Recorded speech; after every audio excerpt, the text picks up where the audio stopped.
Yang saya pahami Kang Juma, Ustadz saya ini kan senantiasa menjadikan itu rujukannya kan enak. Kita sepakat, Kang Alip pakai itu, Kang Cendi pakai itu. Lah kalau ada orang berdebat dan menggunakan pendapat ini, dan kita ada di dalamnya kan, gitu loh. Itu maksud saya mungkin kepada host dan teman-teman bukan diantepin, tetapi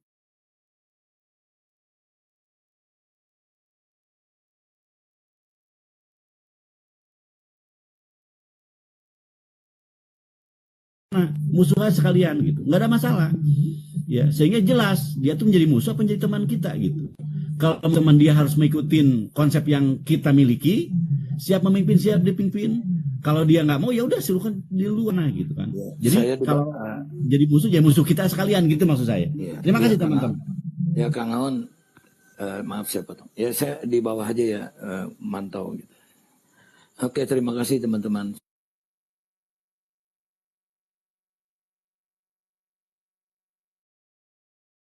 Kecuali mereka menggunakan bahasa nenek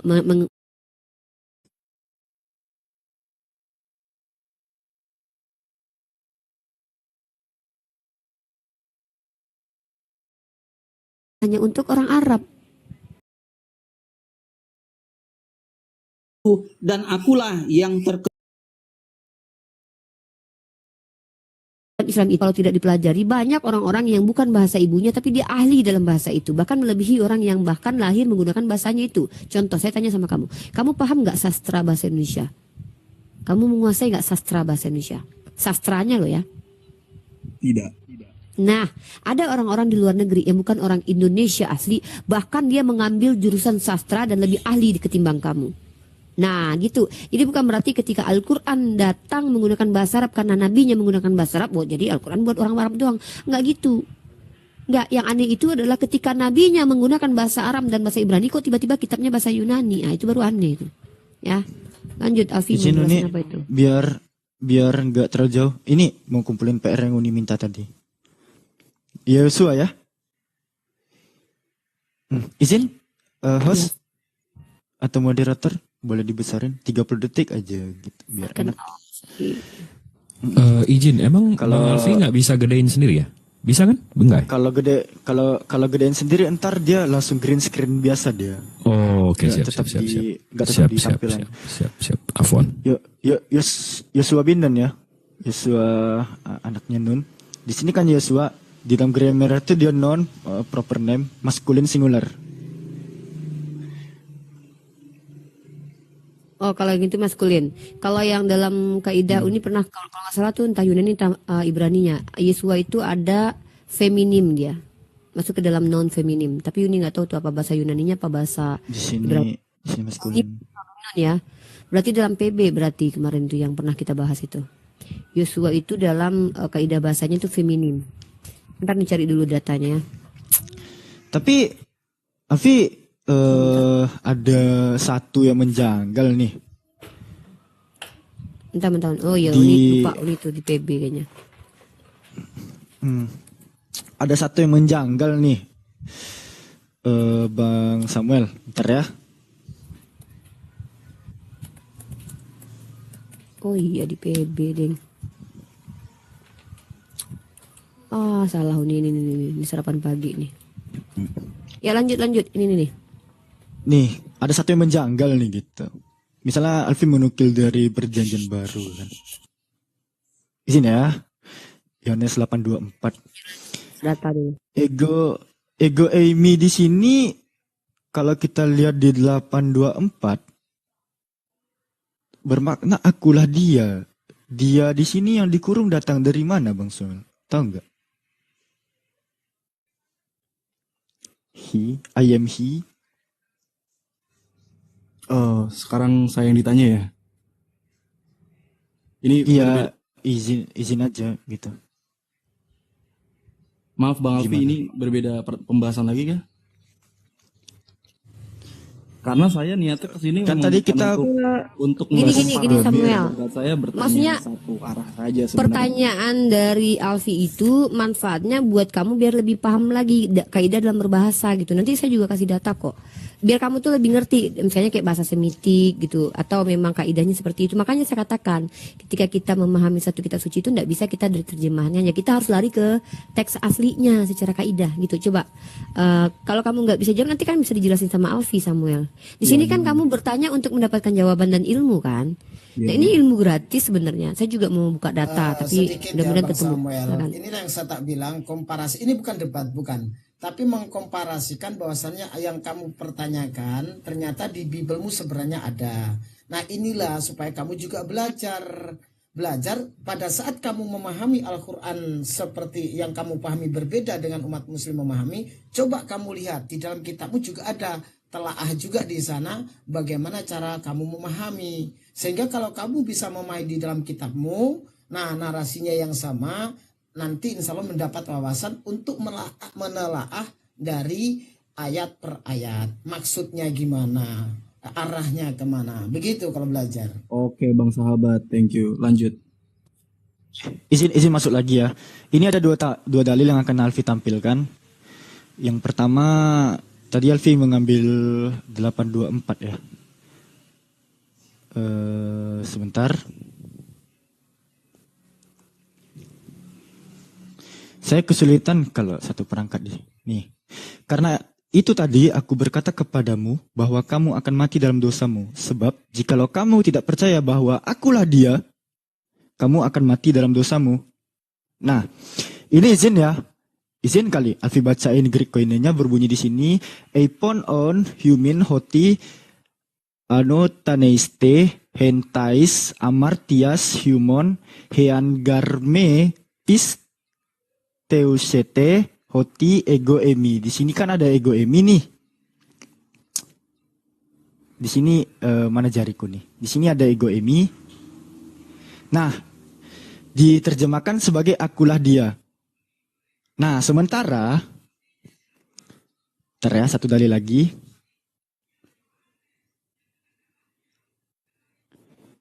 Di dalam Yohanes 14 butir ke-6 kata Yesua kepadanya, akulah jalan dan kebenaran dan hidup. Bunyi Yunaninya legeauto Iesos ego emi. Ego emi diterjemahkan sebagai akulah doang, gak ada kata dia. Datang kata dianya tadi itu dari mana Bang kira-kira? Di 824 tadi.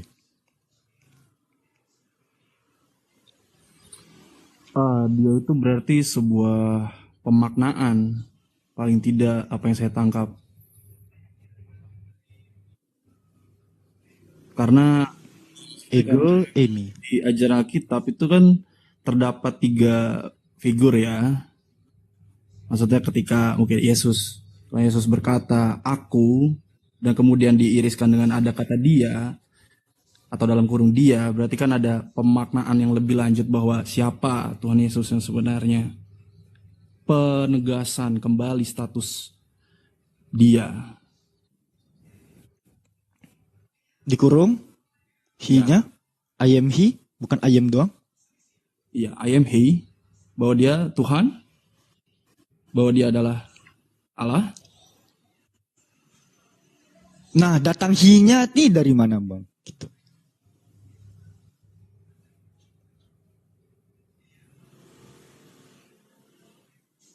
Dari bapak-bapak.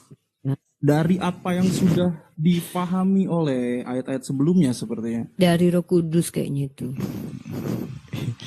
Iya, soalnya he di sini kan pemaknanya dikurung, datangnya Iya, nggak tahu beneran dari ini. mana gitu. Ya, apa yang saya tangkap berarti ternyata Alkitab dan Al-Quran punya irisan mengenai Tuhan, Allah, dan dianya ini yang punya irisan bersama-sama di antara kedua kitab ini. Emang di kitab antum ada kata Allah Bang? Enggak Tidak, ada. maksudnya terdapat dia, sosok dia. Dia itu siapa? Nah, dia itu siapa?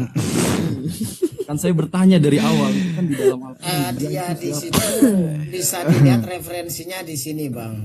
Ada tertulis engkau harus menyembah Tuhan Allahmu dan hanya kepada Dia sajalah engkau berbakti. Itu sama narasinya. Dia itu. Siapa dia? Ya Ai siapa dia? Allahmu. Nah, itu. Bang sahabat izin itu mungkin berbeda Bang sahabat dari apa yang tadi tersurat di An-Nahl ayat 51 bahwa di Enggak, situ ini menyambung Bang Alfi, menyambung Bang Alfi. oh ya. Tadi An-Nahl 51 soalnya Allahnya sendiri berfirman. Enggak, ini enggak membahas itu. Ini menyambung Bang Nggak, Alfi. kalau An-Nahl ayat 1 tadi kan udah dijelasin, kalau memang ada keraguan lagi di situ tanyakan nanti. Tapi kan ini temanya kan udah beda. Ini kan kasus yang dibawa sama Alfi. Ya, Kalau Uni. An-Nahl nanti kita kalau memang masih belum puas dengan An-Nahl ayat 1 itu kita bahas lagi. Kita bahas Poin lagi. di mananya gitu yang ini. Saya masih cari data nih, data saya nggak ketemu. Ini penyakit saya itu penyakit saya. Ini itu nih data Alfi sesungguhnya. lanjut. Saya kan Alfi pertama lanjut nih. kali Uni masih nyari data kan? Lanjut Alfi. Ai seperti Bang Samuel belajar bersama-sama Iya. dapat ilmu. Iya, saya mau belajar kok. Saya mau belajar orang. Santai lanjut Bang Alfi. Tadi egoimi diterjemahkan sebagai diterjemahkan egoimi itu sebagai akulah ya, atau I am gitu. Nah, coba kita lihat di Keluaran 3 butir 14 nih ya. Firman Elohim kepada Moshe, aku adalah aku. Kita lihat nih di Septuagintanya. Kai eipen hoteos pros apa tuh? Meusen ego eimi. Di sini ada ego eimi juga diterjemahkan sebagai aku adalah aku. Mana kata dianya tuh? Di sini ego eimi. Aku adalah aku. Gak ada kata dianya juga. Ego eimi. Egoyemi. Aku. Kita percayai ya Bang Alfi, itu kan bahwa nanti larinya mungkin kemana-mana nih. Saya ngomong kayak gini. Saya padahal Nah menjelaskan sama. di- Ini komparasi mengenai domir tadi bang. Iya. Jadi mungkin apa yang saya pahami adalah bahwa Yesus sudah ada sejak zaman Musa. Sejak apa? Ya dan pada saat tadi di yang ada dia di kata aku dalam kurung itu menunjukkan bahwa Yesus itulah dia. Dia siapa? Dan ini seperti yang diterangkan juga di dalam Al-Qur'an gitu, bahwa terdapat kata dia itu merujuk pada Muhammad. Dalam kurung Muhammad. Artinya sudah ditegaskan di ayat Samuel. konteksnya. Ya, Samuel.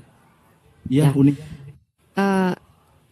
Yesus itu dia gitu. Dia itu siapa? Yang dimaksud ketika dia bicara ego emi itu siapa gitu. Tadi udah dijelaskan secara bahasa, kamu kayaknya nggak nangkap atau nggak ngerti, aku nggak ngerti lah. Siapa emangnya Yesus gitu? Sesuai dengan Yang saya yakini Allah. Wah, ini menarik pakai ini. Allah lagi. Jelas dia. Nanti ku kejar Jadi sampai ketika serius. jadi ketika Yesus dia mengatakan ego emi itu coba itu kan keluaran tuh. Kemudian yang di dalam perkataan Yesus ada di kitab mana? Paralelnya ke ayat berapa Alfi coba? Diklik bintangnya. Matius ya. Iya, ini ke Matius tuh. Ya, Bukan Matius loh. kan. Coba. Alfi kan mempertanyakan kata dia. Kan tadi bermasalahkan kata huwa ya dia gitu. Iya, karena di nggak ada. 824 ini. Nah, itu. Iya, nggak akan bisa jawab sampai matahari tenggelam di barat. Dia nggak akan bisa jawab karena memang nggak emang tiba-tiba ada gitu, tiba-tiba muncul gitu. 14:6. Lalu dia menjawab. Oh iya. Kalau Iya, Bang Pak. Samuel Silakan Bang Irwin. mau membahas ini jangan larinya ke doktrin atau tentang Yesus sebelum Abraham ada sudah ada, itu ke doktrin. Kita membahas secara akademis tentang kata per kata atau bahasa dia ini kemana. Jadi jangan lari ke doktrin. Kalau lari ke doktrin, Yesus itu ada Ibrahim sudah ada sebelum Ibrahim ada, itu larinya ke doktrin nanti. Enggak, salah. Kontekstualnya enggak gitu juga Bang Iwin. Karena di situ kan ketika ada orang bertanya kepada Yesus, engkaulah dia, akulah dia, kata Yesus. Masalahnya Apa ada orang nanyain kaulah Tuhan yang turun itu? Emang ada gitu orang waktu itu? Kalau Mesias iya kita terima. Engkaukah Mesias itu? Iya. Tapi ketika dia bilang dia menjawab akulah dia, yang ditanya A, masa Yesus jawabnya B? Kan di situ orang bertanya sama Yesus, engkaukah dia? Dia siapa ini? Maksud orang-orang yang bertanya kepada Yesus pada waktu itu. Apakah orang-orang pada waktu itu mempertanyakan engkaukah Allah yang turun jadi manusia? Kalau memang seperti itu, dalilnya tunjukin gitu loh. Karena setahu saya orang-orang Yahudi itu menunggu bukan Tuhan turun jadi manusia, tapi Mesias yang hadir dari manusia. Kalau Mesias kita terima dia Mesias. Nah jadi itu. Jadi doktrin yang dibawa dia pun tetap nggak masuk bang secara kontekstual ayat itu. Nah dia tidak akan mampu menjawab, saya pastikan. Kenapa bisa muncul yang ditanyakan Alfi itu, dia tetap nggak akan bisa jawab. Nah walaupun ke LAI pun kita akan tanya, tetap nggak akan bisa jawab. Nah kemudian ketika dia menjawab ya akulah dia, maksudnya menuju kepada Allah gitu. Loh sejak kapan gitu? Sejak kapan orang bertanya kaukah dia yang adalah Tuhan jadi manusia? Kan itu aneh. Udah itu dulu ada berisik di sini. Lanjut Bang Alfi. Saya rasa di situ ya. Ada lagi pertanyaannya? Untuk pertanyaannya itu saja sepertinya. Terima kasih sudah menjawab Uni Rifa, Bang Alfi, Bang Sahabat. Ya sorry ya, Ya, Kum. saya kasih data yang ini maksud nggak ketemu nih. Ini penyakit ini itu. Ya nggak apa-apa Uni, nggak apa-apa Uni. Saya Terlalu juga sudah banyak mengerti kok. dan saya Saya sudah lupa. mengerti dari apa yang disampaikan Bang Alfi juga tadi. Bang Alfi Bagus lah. hebat lah Bang Alfi. Ya kalau gitu kapan bersyahadat? Kapan-kapan ya. Kalau ada uang, ada waktu. Jadi itulah Bang Sengaja. Sumail, pentingnya belajar, menambah wawasan. Jadi bukan berarti kita akan merubah keimanan seseorang, bukan. Dengan menambah wawasan, kita tidak akan salah paham. Dan kalaupun Bang Samuel bisa menjelaskan apa yang dipertanyakan Muslim dengan cara mungkin ada kaidah-kaidah ilmu tentang menjelaskan Bible itu sendiri secara original text, atau ternyata terjemahan memakai kaidah ilmu seperti ini, kita pun bisa tahu, tidak akan salah paham. Oh ternyata dasar dari penerjemah memakai bahasa apa kata-kata ini seperti ini. Kalaupun Bang Samuel belum memiliki kapasitas atau kompeten untuk menjelaskan, silakan mungkin ada pendetanya diajak ke sini untuk menjelaskan. Seperti itu Bang Samuel. Mungkin jelasan aja bahwa ya kelemahan saya yang terbesar adalah saya bukan apologet. Ya Ya. jadilah apologet. Tapi jangan ke kiamat ya. Ya saya bukan apologet, itu kelemahan saya, dan tapi saya Harusnya kalian ingin jadi mencari apologet tahu- semua loh. Karena menjadi apologet itu kewajiban kalian loh. Yesus yang suruh kan. Ya, Sampaikanlah memang Injil kewajiban. ke seluruh Karena makhluk. memang menjalankan kewajiban itu susah ya Uni ya. Kita semua paham itu lah. Kalau kalian menjalankan kewajiban itu kalau nggak terjalani dosa nggak? Kalau kami dosa loh. Ya, Oh ya udah ditebus ya lupa mudah-mudahan ya. selamat ya, karena di juru selamatkan kita. Mudah-mudahan. Mudah-mudahan. Nanti marah Pak Bom kalau kamu pakai mudah-mudahan. Mudah-mudahan itu kata buat kami itu. Insya Allah. Ya. Kalau umat Insya Islam. Allah kalau kami. Oh iya. Mm-mm. Kalau saya sih masih yakin. Itu ada yang si gundut-gundut itu, Alfi kesel nengok dia itu. Yesus nggak pernah ngomong apabila kamu berbuat dosa, insya Allah kata dia. Ada dalam Yakobus ada insya Allah Gundut kok. itu. Emang secute itu bang? Emang boleh secute itu gundut-gundut? Nggak ada kok Yakobus saja bilang gitu kok. Perkara hari besok aja kamu tidak tahu. Seharusnya kamu bilang insya Allah. Dalam bahasa Arabnya insya Allah. Itu ada dalam Yakobus itu. Tapi kalau bisa dikritik begini ya, pada saat kita mengatakan insya Allah itu pahala mengalir satu. Pada saat kita mengatakan la ilaha illallah itu pahala mengalir satu. Bagaimana dengan Kristen pada saat mengatakan begini, Tuhan memberkati, apakah ada konsekuensi pahala juga satu? Nah ini juga harus dibahas. Ini kita Puji bisa Tuhan. bisa Puji Tuhan mengambil komparasi. nggak dipuji Tuhannya. Nah itu mengambil komparasi bahwasanya konsekuensi terhadap perbuatan atau ibadah kita, perbuatan baik kita itu terbalaskan secara data itu bagaimana antara Islam dan Kristen, supaya kita Ini juga kalau mengerti, bagi gitu. bagi Samuel dari mutasawuf ini bang terlalu tinggi nih. Dalam penjelasan kita yang penuh hikmah ini bagi Samuel itu udah tasawuf gitu loh. Karena sulit dia memahami itu. Karena dia harus belajar dulu tentang membaca kaidah bahasa Arab gitu dulu yang perlu dia pahami. Karena memahami teks bahasa Indonesia aja pun dia sulit. Contoh antara teks yang ditunjukkan Bang Jibril dengan di Al-Quran terjemahan tadi dia belum bisa memahami itu. Gitu. Nih, mana itu ya Yakobus yang bilang insya Allah itu ayatnya. Inilah aku penyakitku tuh itu. Aku tuh ingat 315 atau 115 ya? 116. Iya, yang diterjemahan lama kan? Iya. Tahu kok. Jadi gitu aja Bang Samuel. Kita pun ini gak rahasia umum Udah capek juga aku jadi gitu ya. data. Selamat sore, host. Iya, selamat Wah, sore. sundal ini turunin aja Bang, gak ada guna ini. Ini Oke. pelacur ini, mantan pelacurnya Siap. para tukang tuak. Mungkin Siap. gini ya, perlu Penjual-penjual kita tua sedikit dia. kasih Dia referensi mantan untuk Bang pelacur dia Samuel. soalnya. Capek kita.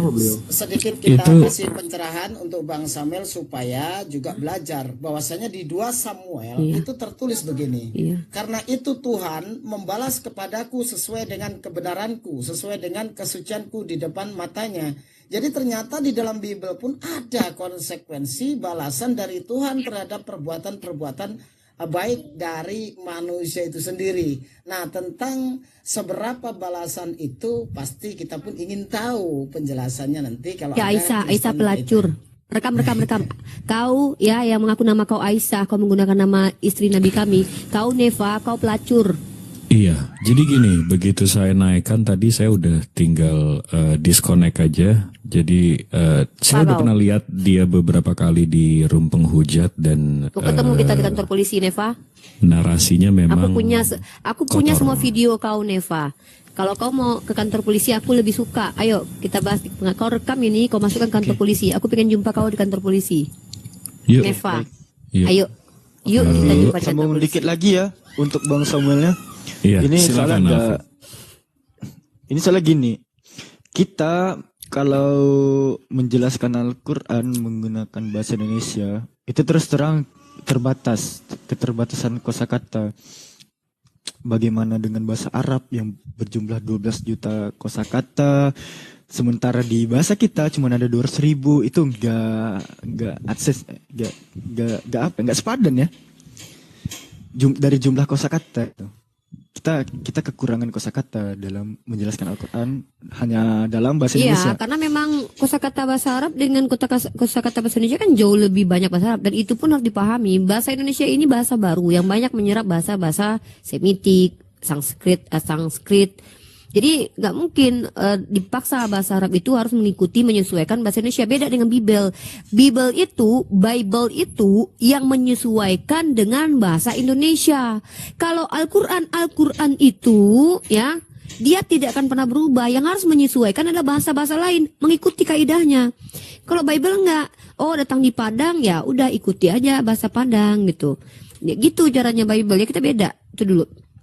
Kalau kau Neva berani kau diskusi dengan aku, kau bahas bagaimana nasib perempuan dalam agama kau dengan aku, satu tema.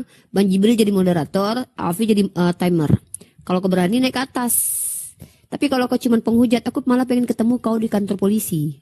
Kau rekaman kau udah banyak Neva, moncong kau udah banyak. Moncong kau memang moncong pelacur. Moncong kau moncong kurang ajar. Nabi kami kau hina, penghujat. Astagfirullahaladzim. Iya, memang kurang ajar. Mulutnya parah dia. Coba lihat si Neva ini. Akun Neva ini menggunakan nama Nabi, istri Nabi ini yang menggunakan nama Sayyidah Aisyah. Coba saya bisa tunjukkan beberapa file penghinaan dia kepada Nabi kita, penghinaan dia terhadap agama Islam. Enggak, yang lucunya Uni, kalau ada umat Muslim di sini menggunakan nama-nama Yesus ini, Yesus itu, kami larang. Sementara beliau-beliau ini bangga menggunakan nama-nama seperti itu, kan memang menunjukkan kualitas. Kalian lihat aja akunnya, kalian ikuti. Jadi umat Islam kalau kalian mau lihat bagaimana cara dia menista agama Islam. Kalau saya diserang pribadi, saya udah biasa gitu kan. Tapi perempuan-perempuan kayak Sofia tuh, si Neva ini dulu si Deborah udah jarang sekarang menghujat karena dia udah live udah diskusi offline dia kemarin sama Ayah Sofia. Kalau dulu terang-terangan dia menghujat dan kita pun punya rekamannya. Jadi umat Islam itu, Bang Ewin simpan semua Bang Ewin. Rekaman penghujat itu tandai semua. Maksudnya gini, suatu saat mereka itu kita butuhkan rekaman itu untuk menunjukkan bahwa mereka itulah yang memulai sebenarnya gitu. Neva ini saya lihat penghujatannya tuh di Komal kawan-kawannya itu. Ya, itu akun Neva ini sama kayak akun Sofiatul itu. Dia menghina agama Islam, menghina Nabi Muhammad, menghina Allah. Itu dia. Dibilang penghujat ini Dajjal iblis, banyak sekali mereka yang tidak terima karena memang merasa kawanan Dajjal iblis. Ya karena mereka merasa penghinaan yang mereka lakukan kepada agama kita itu sesuai dengan ajaran mereka, Bang. Jadi menurut mereka bukan ajaran iblis, tapi ajaran Tuhan mereka gitu. Izin Uni kok rumit. Nah, padahal kalau kita melihat seperti Bang Samuel ini kita santai kan enak itu. Iya kok saya baru tahu nih kok jadi panas ya. Saya kan TikTok baru-baru ini. Santai. Enggak, gini Bang Samuel, saya menceritakan, maaf, narasi. Iya, narasi saya 10 detik, 20 detik aja gimana. Kalau Bang Samuel tiba-tiba ada orang di luar sana yang tiba-tiba membawa fitnah, menistakan atau mencaci keluarga Bang Samuel. Contohnya ibu Bang